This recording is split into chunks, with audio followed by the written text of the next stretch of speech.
Morning friends, अपेक्षा online English classes के YouTube channel पर मैं जयपुर से पंकज जोशी आपका हार्दिक स्वागत करता हूँ, हार्दिक अभिनंदन करता हूँ। आइए नेक्स्ट टेस्ट सीरीज की तरफ मूव करते हैं अच्छी ग्रामर और अच्छे कंसेप्ट के साथ। पहला क्वेश्चन देखिए आप। फ्रेजेस सेक्शन है पहले हमारा। टू बी ऑल एट सी, इसकी कहानी सुनिए। जब भी कोई जहाज यदि समुद्र में चला गया तो नेचुरल है उसका अता पता नहीं होगा, कहाँ जाएगा कैसे जाएगा उसको खुद को भी अता पता नहीं है। तो सी से ये फ्रेज बनी। और इसका देखिए, सपोज करिए आपका मोबाइल और वॉलेट किसी दूसरी सिटी में खो गया, चोरी हो गया, तो आपकी क्या हालत होगी? आप क्या हो जाएंगे? You be all at the sea. आप असमंजस में आ जाएंगे, आप कंफ्यूज हो जाएंगे कि मुझे क्या करना चाहिए और क्या नहीं करना चाहिए। तो देखिए इसका आंसर आएगा, answer number B, to lost and confused. कहानी समझ में आ गई। जहाज जहाज समुद्र में जाने के बाद पता नहीं क्या होगा, वो कहानी जाएगी टू बी ऑल एट सी। इसकी और फ्रेजेज आएगी वक्त आने पर। नेक्स्ट पर आइए। ए bolt from the blue. Bolt किसको कहते हैं, ब्लू किसको कहते हैं? ब्लू कहते हैं आसमान को, और बोल्ट कहते हैं बिजली को। तो बिजली क्या किसी को कह के गिरती है? क्या नहीं, वो अचानक गिरती है। तो यहाँ पर बोल्ट फ्रॉम द ब्लू, आसमान और बिजली का कनेक्शन है कि बिजली गिर गई। बिजली ना तो टाइम लेती है ना किसी को इन्फॉर्म करती है, अचानक गिरती है। हिंट देखिए, सपोज करिए किसी के घर में किसी की मृत्यु हो गई, या तो एक्सीडेंट से या डिजीज से, जिसकी उन्हें उम्मीद नहीं थी। तो वो कहानी कहलाएगी bolt from the blue when someone dies suddenly due to accident or disease। इसके दोनों आंसर ठीक है। यदि इसका आंसर आएगा अनएक्सपेक्टेड इवेंट, आकस्मिक भी हो दुखद भी हो, अनप्लीजेंट के साथ भी देता है। इसके दो आंसर होंगे, आज इसने अनएक्सपेक्टेड पहला आंसर, तो इसका पूरा आंसर है आकस्मिक और दुखद घटना, N unexpected and unpleasant event. कई एग्जाम में दोनों को कंबाइन करता है, इस एग्जाम में इसने एक ही आंसर दिया। तो पहले आप अनएक्सपेक्टेड को प्रीफर करेंगे, उसके बाद अनप्लीजेंट को प्रीफर करेंगे। A bolt from the blue. Next, to bite the dust. Bite the dust आपने फिल्मों में देखा होगा, डस्ट कहते हैं धूल को, बाइट कहते हैं चाटने को, काटने को बाइट कहते हैं। कोई भी घुड़सवार घोड़े पर है तो दूसरा घुड़सवार उसे गिरा देगा, गिराने के बाद वो धूल में जाएगा, धूल को चाटेगा, that is bite the dust. Hint देखिए, जैसे महाराणा प्रताप ने अकबर को डिफीटेड किया था, बाइट द डस्ट यानी दुश्मन को धूल चटा देना। चारों खाने चित्त कर देना, वो भी एक फ्रेज आएगी। दुश्मन को बुरी तरह परास्त कर देना, बाइट द डस्ट। आंसर जाएगा ये आपका डी के पास, defeat someone very badly, bite the dust. और इसकी दूसरी फ्रेज भी आप लिख सकते हैं, beat someone hollow. Beat someone, someone यानी कोई भी, बीट समवन होलो। इसका हिंदी मुहावरा हो जाएगा चारों खाने चित्त कर देना। चारों खाने चित्त कर देना हिंदी का मुहावरा, और धूल चटाना भी हिंदी का मुहावरा। होलो का मतलब इतना खोखला कर दिया कि वो दोबारा उठेगा नहीं। जैसे काफ़ी फिल्मों में आपने सीन देखा होगा, उठ, लेकिन वो उठने की कैपेसिटी में नहीं रहता, उस कहानी को कहते हैं bite the dust. To cry wolf, बचपन में कहानी सुनी थी। एक लड़का होता है, शेपर्ड होता है, गडेरिया होता है, वो बार बार बोलता है भेड़िया आया भेड़िया आया। तीन चार बार तो गांव वाले उसकी बात पर बैंक ऑन करते हैं, रिलाई ऑन करते हैं, लेकिन फिर कहते हैं कि तो झूठ बोल रहा है। जिस तरह एक student made fake excuse again and again, कोई भी स्टूडेंट बार बार झूठे बहाने बनाएगा, कोई इस पर रिलाई नहीं करेगा। भेड़िया आया, झूठी चेतावनी देना, झूठा बहाना करना। लोग एक दो बार बिलीव कर सकते हैं आप पर, रिलाई कर सकते हैं आप पर, बैकऑन कर सकते हैं आप पर, लेकिन बार बार नहीं, क्योंकि आप क्या कर रहे हैं? क्राई वॉल्फ, एकदम झूठा बहाना बनाना, to give a false alarm. भेड़िए से एक और फ्रेज आएगी, भेड़िया हमको एक और फ्रेज देगा बहुत अच्छी। To strain every nerve, strain का मतलब जोर देना, स्ट्रेन का मतलब दबाव देना, नर्व का मतलब जो हमारी शिराएं होती है दिमाग तक जाती है वो नर्व कहलाती है।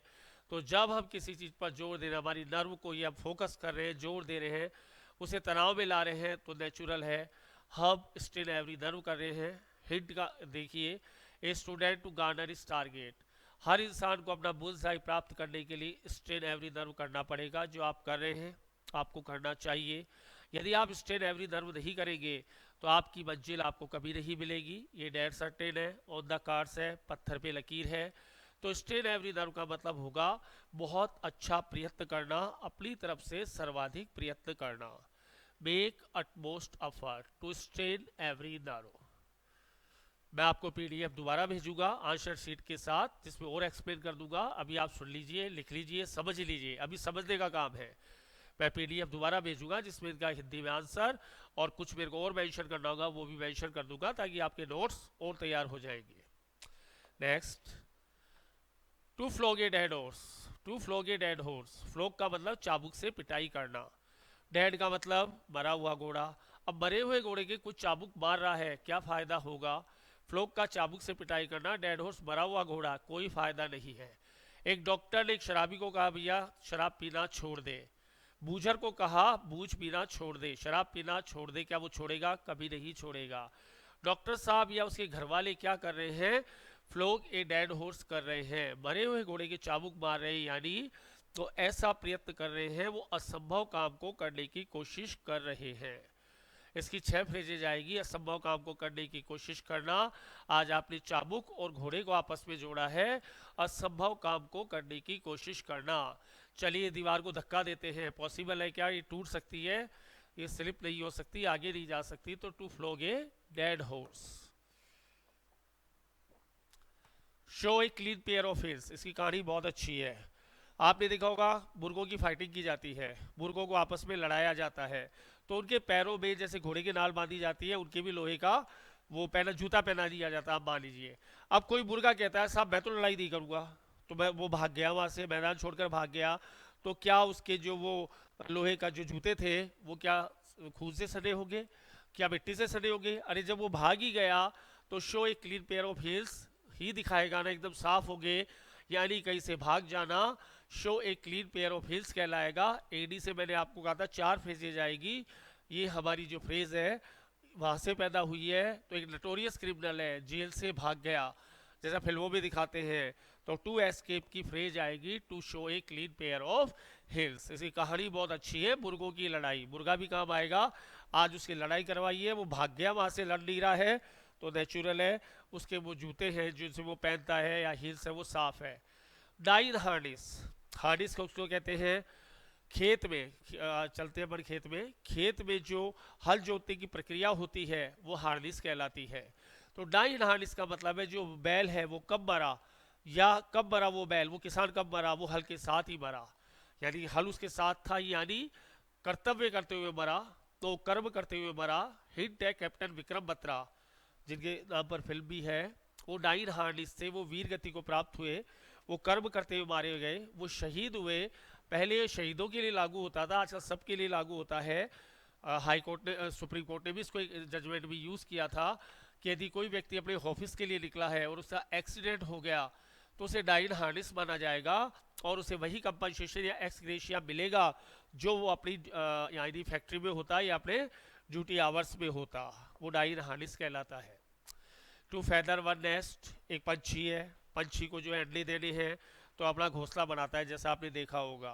फेदर का मतलब पंख, वो तिनके पंख, उससे वो नेस्ट बना रहा है, तो फेदर वन नेस्ट। हिंट देखिए, पॉलिटिशियन बिफोर इलेक्शन, चुनाव आने वाले हैं, रात देता अपना उल्लू सीधा करने के लिए कुछ भी कर गुजर जाएंगे। गरीब के घर जाएंगे, उसके साथ बैठ जाएंगे, हाथ में रोटी ले लेंगे, लहसुन की चटनी डाल लेंगे और ऐसे खाएंगे जैसे जिंदगी भर ऐसे ही खाते हो। सब एक ड्रामा है, एक हाई वोल्टेज ड्रामा है, एक्चुअल में कुछ नहीं है, क्योंकि उनको क्या करना है? उनको अपना उल्लू सीधा करना है, उनको अपना स्वार्थ सिद्ध करना है। फेदर वंस नेट, अपने घोंसले में पंख लगाने हैं to profit in a dishonest way. Feather पंख को कहते हैं, इससे हमारे और भी बेनिफिट होंगे। शो वाइट फेदर, कायरता दिखाना, और फेदर इन वंस कैप, किसी के लिए गर्व की बात। आगे बात करेंगे, आज मैंने आपको इंटरेस्ट डेवलप किया कि फेदर हमारे लगभग 3 जगह तो काम आएगा। Foam at once mouth, foam है वो फॉर्म कहते हैं झाग को, माउथ कहते हैं मुंह को। तो देखा करो किसी जानवर के रेबीज हो जाता है, रेबीज जो होता है जनरली कुत्ते के होता है, तो उसके मुंह में झाग आते हैं, और जब रेबीज हो जाता है वो भयानक क्रोधी हो जाता है, भयानक क्रोध में वो जो एंगर में आ जाता है। Form at the one mouth वहीं से डेवलप हुई है। हिंट देखिए, जब द्रौपदी का चीरहरण हुआ, स्ट्राइपिंग यानी चीरहरण, बड़ा अच्छा वर्ड दे रहा हूं मैं आपको, स्ट्राइपिंग का मतलब चीरहरण। जब द्रौपदी का चीरहरण हुआ तो पांडव क्या हुए? क्रोधित हो गए थे बहुत भयंकर, जैसा आपने महाभारत देखी हो। फॉर्म एट वंस माउथ आ गए थे, यानी कुछ भी कर गुजरेंगे।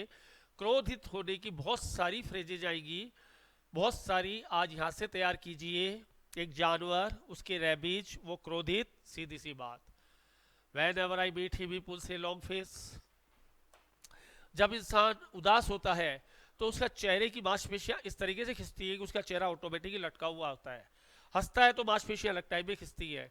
जब उदास होता है, दुखी होता है, तो मांसपेशियां अलग टाइप में खिंचती है। तो वहीं से फ्रेज बनी, whenever I meet him, जब भी मैं उससे मिलता हूँ, he pulls a long face, उसका लटका हुआ चेहरा रहता है।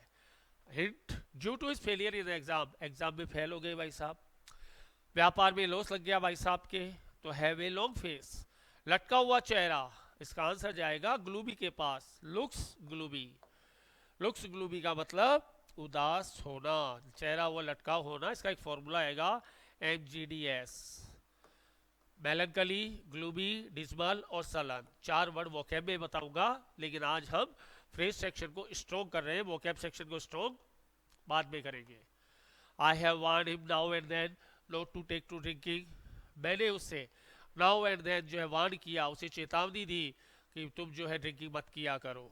नाउ एंड देन कह रहा है अगला। नाउ एंड देन का मतलब होता है कभी कभी मैं उसे टोक देता हूँ, रोज तो कहूँ तो गले पड़ जाएगा, अपशूड हो जाएगा, किसी को कहने का जमाना नहीं है।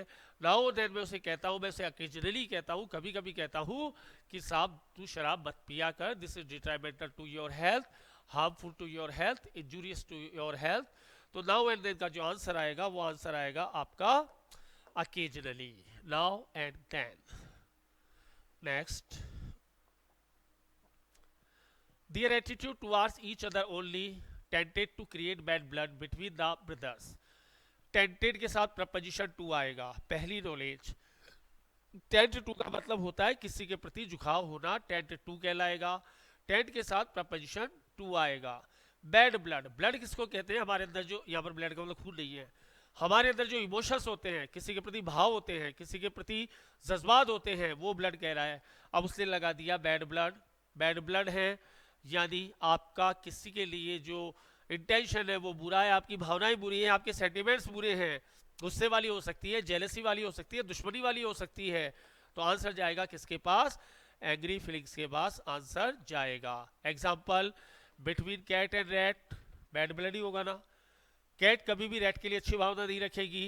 बिटवीन मंगूज एंड स्नैक, सांप और नेवड़े में क्या दोस्ती हो सकती है? क्या पॉसिबल है? क्या मंगूज और सांप, नेवड़ा और सांप में क्या होगा? बैड ब्लड होगा। आपका कैट और रैट में क्या होगा? बैड ब्लड होगा। ब्लड का मतलब नॉट ब्लड, ब्लड का मतलब इमोशंस, ब्लड का मतलब भावनाएं। किसी का किसी के लिए भी हो सकता है, पाकिस्तान का हमारे लिए भी बैड ब्लड हो सकता है। People usually take promises on the eve of election with a grain of salt. Grain of salt या पिंच ऑफ साल्ट, जब हम हमारी सब्जी में नमक डालते हैं तो देखा करो मन में डर रहता है कि आज ज़्यादा नहीं डल जाए, ज़्यादा डल जाएगा तो खारा हो जाएगा, मन में डर रहता है कि थोड़ा कमी डालेंगे तो चलेगा। तो जब भी आप पिंच या ग्रेन ऑफ साल्ट डालते हैं तो मन में डर रहता है, मन में थोड़ा शंका रहती है। हिंट देखिए, कोई आया कि साहब हमारी पॉलिसी में इन्वेस्टमेंट कर दीजिए, कोई सहारा से आ गया, कहीं से भी आ गया, हमारे मन में डर रहता है कि पैसा डूब तो नहीं जाएगा, कहीं पैसा डूब तो नहीं जाएगा। वो कहलाता है with a grain of salt, यानी शक सहित किसी की बातें सुनना। जमीन खरीद रहे हैं जो जेडीए पट्टी की नहीं है, सोसाइटी पट्टी की है, तो मन में लफड़ा रहता है, यार कोई लफड़े का काम तो नहीं है, with a grain of salt. और लोग शादी करते हैं तो भी मन में डर रहता है कि कोई लफड़े वाला कार्यक्रम तो नहीं है, वो कहलाएगा विथ सम रिजर्वेशन, यानी शक सहित किसी की बात को सुनना, किसी को फॉलो करना, with a grain of salt. नमक से याद रख लेना, आज सब्जी में नमक डालो तो फ्रेज को जरूर याद कर लेना। साल्ट हमारे और भी काम आएगा, नमक काफी काम आएगा। To set the people by ears, कहानी सुनो कहाँ से पैदा हुई। ईयर्स, जब जानवर आपस में बैठे रहते हैं तो कभी कभी गुस्से में वो आपको एक दूसरे के कान खा जाते हैं, क्योंकि कोई काम नहीं होता। भड़के हुए कुत्तों को दिखा करो, आप देखा करो झपट्टा मारते हैं गर्दन पर, हेड पर, कान के आसपास के इलाके में। अब वो जब खाते हैं एक दूसरे को तो नेचुरल वो झगड़ने के लिए तैयार रहते हैं। तो set the people by ears, यानी लोगों को झगड़े के लिए उकसा देना। जैसे राइट्स होता है तो उस समय दंगे होते हैं तो लोग set the people by ears हो जाते हैं, इधर भी भड़का दिया, उधर भी भड़का दिया और आपस में झगड़ा करवा दिया। जैसा काफी फिल्मों में आपने देखा होगा, पार्टीशन के समय भी ऐसा हुआ था। आइए ग्रामर सेक्शन बहुत अच्छा। मैनी ए मैन कैंसर, यहाँ पर 2 क्वेश्चन पैदा करने हैं। मैं पीडीएफ में सोल्यूशन भेज दूंगा तो आप अपने नोट्स दोबारा बना लेना। सोल्यूशन क्या कहता है यहाँ पर आपको सुनना है और समझना है। मैनी ए मैन कैंसर, यहाँ पर आपको 2 क्वेश्चन मिल रहे हैं। मैनी ए के साथ वर्ब क्या आएगी और कैंसर से पहले डाई क्या लेगा। तो यहाँ पर 2 क्वेश्चन बनने जा रहे हैं फ्रेंड्स, बहुत 2 शानदार क्वेश्चन। मैनी ये कहीं पर आ गया तो दोनों सिंगुलर आएगा। दोनों सिंगुलर का मतलब नाउन भी सिंगुलर और वर्ब भी सिंगुलर। मैनी ए के साथ दोनों सिंगुलर, ये तो सिंगुलर है देखिए, यहाँ पर हैज आएगा, ये भी सिंगुलर। मैनी ए है ये, नॉट मैनी। मैनी होता तो दोनों बहुवचन, मैनी ए के साथ दोनों सिंगुलर। और यदि कोई पर्सन बीमारी से मरेगा तो डाइड ऑफ आएगा, अदर किसी रीजन से मरेगा तो डाइड फ्रॉम आएगा। इसका केवल एक ही अपवाद है, यदि कोई इंसान भूख से मरता है तो डाइड ऑफ हंगर लेगा। यानी मैंने आपको इससे 3 क्वेश्चन बता दिए और 2 क्वेश्चन इधर। इस छोटे से क्वेश्चन में 5 क्वेश्चन आपके पास। यदि कोई पर्सन बीमारी से मरेगा तो आपका डाइड ऑफ आएगा, अदर किसी रीजन से मरेगा तो डाई फ्रॉम। एक्सेप्शन है हंगर, भूख से मरेगा तो ऑफ, और मैनी के साथ दोनों singular. The criminal to death, अब ये सेंटेंस एक्टिव में जाएगा या पैसिव में, पहली कहानी तो ये। तो क्या किसी क्रिमिनल को फांसी खुद लेगा क्या वो? नहीं, फांसी दी गई है। तो सेंटेंस तो जाएगा पैसिव में, इसलिए सी गलत और बी गलत। अब हैंग्ड आएगा या हंग आएगा, ये अपने आप में 2 क्वेश्चन। हैंग्ड सही है या हंग सही है, दोनों में डिफरेंस क्या है मैं बता देता हूं। तो हैंग्ड का मतलब होता है फांसी देना। हैंग्ड का मतलब फांसी देना। यहाँ पर जो आंसर आएगा वो ए आएगा, आंसर आएगा वो आपका ए आएगा। क्यों? क्योंकि हैंग का मतलब फांसी देना, तो हंग का मतलब क्या होगा? कोई भी चीज लटका देना, जैसे लाइट है, पंखा है। अब कोई भी पंखा तो हंग है और इस पर कोई लटकेगा तो वो हैंग्ड है। दोनों पंखे में देख लेना, सीधी सी बात। और फर्स्ट फॉर्म दोनों की सेम होती है, हैंग होती है, तो ज्यादा आपको भटकना नहीं। तो was hanged is your right answer. Do you sugar, आपने क्वेश्चन पूछा है कि क्या भाई तुम्हारे पास शुगर है क्या। यहाँ पर आपको ग्रामर लगानी है, क्वेश्चन वाचक है, लेकिन क्वेश्चन में रिक्वेस्ट नहीं है। यदि क्वेश्चन वाचक होता और क्वेश्चन में रिक्वेस्ट होती तो सब आता, तो सब नहीं आएगा। स्मॉल और लिटिल का यहाँ पर कोई लेना देना ही नहीं है। आपका जो वाक्य है वो क्वेश्चन वाचक है, लेकिन इसमें रिक्वेस्ट नहीं है। रिक्वेस्ट नहीं है तो आप क्या लगाएंगे? आप यहाँ पर एनी लगाएंगे। तो एनी और सबका डिफरेंस क्लियर। यदि वाक्य रिक्वेस्ट वाला हो और आपका क्वेश्चन वाचक रिक्वेस्ट वाला हो तो सम आएगा, और क्वेश्चन वाचक और विदाउट रिक्वेस्ट वाला हो तो एनी आएगा। मैं नोट्स में से और क्लियर करके भेज दूंगा ताकि आप अपने नोट्स में उसे लिख लेना। अभी कहानी को सिर्फ सुनना है। ट्वाइस 10 24 कहां से क्वेश्चन आया? ट्वाइस 12, 12 दूनी 24 होते हैं, मैथमेटिकल फैक्ट है। 5 और 5 10 होते हैं, 2 2 4 होते हैं। तो आपको पता है मैथमेटिकल फैक्ट हमेशा प्रेजेंट इंडेफिनिट में लिखे जाते हैं, और वहां पर जो उनके साथ होती है वो वर्ब सिंगुलर आती है। इसलिए यहाँ पर ट्वाइस 12 इज 24 आएगा। ट्वाइस 12 क्या आएगा? 24 आएगा, इज आएगा। और मेक होता तो मेक्स आता कि 2 and 2 makes 4, ये 2 ही क्वेश्चन टकराते हैं। तो कहानी को सुन लीजिए। मैथमेटिकल फैक्ट प्रेजेंट इंडेफिनिट में मेक होगा तो मेक्स आएगा, और इज एम आर होगा तो इज आएगा। नेक्स्ट आइए। ए ग्रुप ऑफ फ्रेंड्स, खाली जगह, to visit the new plant of early as possible. Sentence को ध्यान से देखिए। एक ग्रुप ऑफ फ्रेंड्स, यहीं तक पढ़ना, आगे नहीं पढ़ना। क्या कहता है आपका सेंटेंस? एनपीएन रूल लागू हो रहा है। एनपीएन का मतलब नाउन आया, उसके बाद प्रपोजिशन आया, उसके बाद नाउन आया। क्या आने वाली वर्ब पर दूसरे नाउन का कोई इफेक्ट आएगा क्या? नहीं आएगा। आपको सिर्फ एग्जाम में इतना सा ही पढ़ना, एक ग्रुप ऑफ, आगे नहीं पढ़ना, पढ़ने से टाइम खराब होगा। आपको कीवर्ड मिल गया, फिर आप आगे क्यों भटकेंगे? सीधी सी कहानी है। जब आपको कीवर्ड मिल ही गया, एक ग्रुप ऑफ मिल ही गया, वर्ब भी इसके अकॉर्डिंग आ रही है, तो ये इतनी रामलीला पढ़ने की जरूरत क्या है? यहाँ पर लगाइए एक ग्रुप ऑफ, कलेक्टिव नाउन है, वर्ब सिंगुलर आएगी, वांट्स आएगा। आने वाली वर्ब का फ्रेंड्स पर कोई लेना देना नहीं है। कौन सा रूल? एनपीएन रूल, द के साथ या ई के साथ। यहाँ पर पहले नाउन के अकॉर्डिंग वर्ब आएगी। वो यदि सिंगुलर है तो वर्ब सिंगुलर, वो यदि प्लूरल है तो वर्ब प्लूरल। अब मैं इसके पीडीएफ में विथ आंसर सोल्यूशन और भेज दूंगा ताकि आप अपने नोट्स में लिख लें। मिलते हैं कल एक शानदार जानदार पेपर के साथ, तब तक नमस्कार, थैंक यू वेरी मच।